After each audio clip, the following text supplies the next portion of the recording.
Hello students, welcome to Aspire academy. तो आज हम क्लास 9th का 11.1 का फर्स्ट क्वेश्चन करने जा रहे हैं। क्वेश्चन में हमें बोला है diameter of a base cone is 10.5 centimetre and it's slant height is 10 centimetre. Find its curved surface area.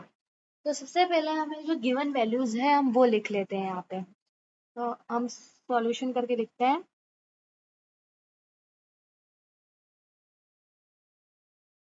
Given diameter is equals to 10.5 centimetre और स्लांट हाइट क्या होती है मैं बताती हूँ। अभी आप ये सुनिए कि स्लांट हाइट एल से डिनोट करते हैं, इसका डिनोशन एल होता है। तो एल हमें दिया है 10 सेंटीमीटर। अब हम पहले एक बार कोन का डायग्राम देख लेते हैं।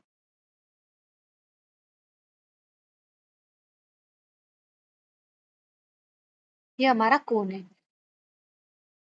और इसको हमने सेंटर से अपार्ट करा है। ठीक है, थोड़ा सा टेढ़ा हो गया बट इट्स ओके। ये जो लाइन होती है, ये स्लांटिंग लाइन, इसको हम बोलते हैं स्लांट हाइट और इसको डिनोट करते हैं हम एल से, है ना। अभी हमको कोन का डायामीटर गिवन है, मतलब एक पॉइंट एंड पॉइंट से दूसरे एंड पॉइंट तक का डिस्टेंस गिवन है। ये कितना है? डायामीटर का आधा क्या होता है? रेडियस। तो हमें डायामीटर गिवन है 10.5 सेंटीमीटर। हमें इससे क्या निकालना है? पहले रेडियस निकालना है। रेडियस को हम स्मॉल आर से डिनोट करते हैं। अगर हम कैलकुलेट करेंगे, डायामीटर का आधा करेंगे, तो रेडियस कैसे निकलेगा? डायामीटर का आधा 10.5 डिवाइडेड बाय 2, तो हमारा आंसर आएगा 5.25 सेंटीमीटर। अब हमको निकालना है सी ए से ऑफ कोन। सी ए से मतलब curved surface area. Curved surface area को हम क्या बोलते हैं? C S A. तो सी एस ए का फॉर्मूला हमारे पास होता है पाई। पाई हम सबको पता है, एक कांस्टेंट है, इंटू आर। आर रेडियस है और into L. L is slant height. Pi की वैल्यू हमें ऊपर गिवन है, मतलब हमें 11 पॉइंट के सारे क्वेश्चंस में पाई की वैल्यू कितनी लेनी है? 22/7। अब हम लेते हैं यहाँ पे पाई की वैल्यू रखते हैं 22/7। आर हमारे पास है 5.25 और एल गिवन है 10 सेंटीमीटर।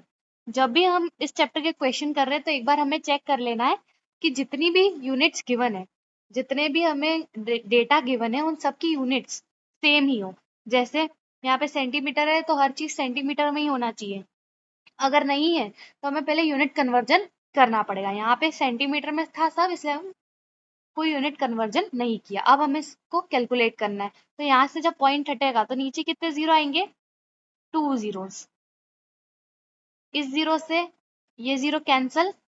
अब हम 5 से इन दोनों को डिवाइड करेंगे ऊपर नीचे, तो 5 के टेबल में 125 आता है 105 टाइम्स और 10 आता है 2 टाइम्स।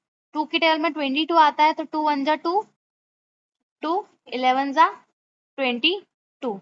रिमाइंडर हमारे पास, मतलब रिमेनिंग चीज क्या बची? 11 इंटू 105 डिवाइडेड बाय 7। जब इसको भी हम फर्दर कैलकुलेट करेंगे तो हमारे पास आंसर कितना आएगा? 165। और हमने ये एरिया निकाला है, राइट? Curved surface area. कोई सा भी एरिया हो, टोटल सरफेस एरिया हो या कर्व्ड सरफेस एरिया हो, यूनिट हमारी क्या आती है? Centimetre square. तो ये हमारा एरिया या फिर सी ए से निकल कर आ चुका है। दैट्स इट, यही हमारा आंसर है। Thank you for watching my channel.